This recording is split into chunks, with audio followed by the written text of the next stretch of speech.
No one can live without a routine.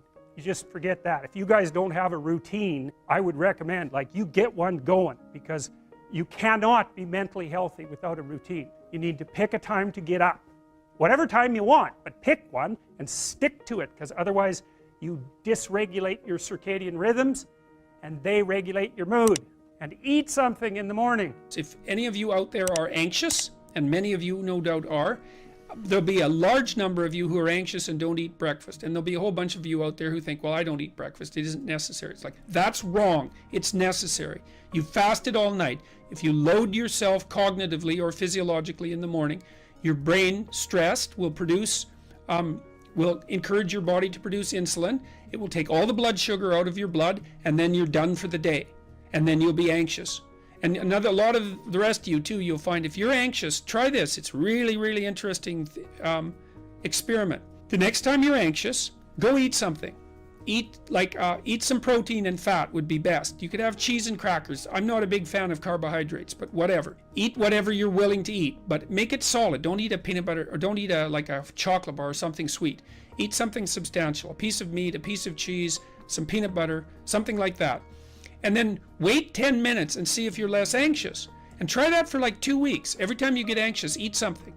Because then you can find out if your anxiousness, if your anxiety is linked to low blood sugar. And it's very likely that it is, especially if you also get irritable and foggy in your thinking.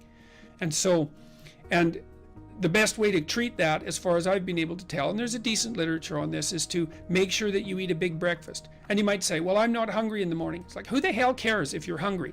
I didn't say enjoy your breakfast. I said eat it. That's not the same thing. You know, there's lots of things that you need to do that you don't enjoy to begin with. You'll get hungry in 6 months and then you'll start to enjoy it.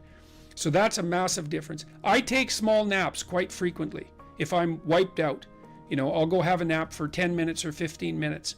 And then that helps quite a lot. You know, and you also have to figure out how much you can work. I can't write for more than about max. My sustainable maximum for writing is 3 hours a day. And if I push it past that, then, especially if I'm editing, I make mistakes when I'm editing, so that's counterproductive, and I can't sustain it across time.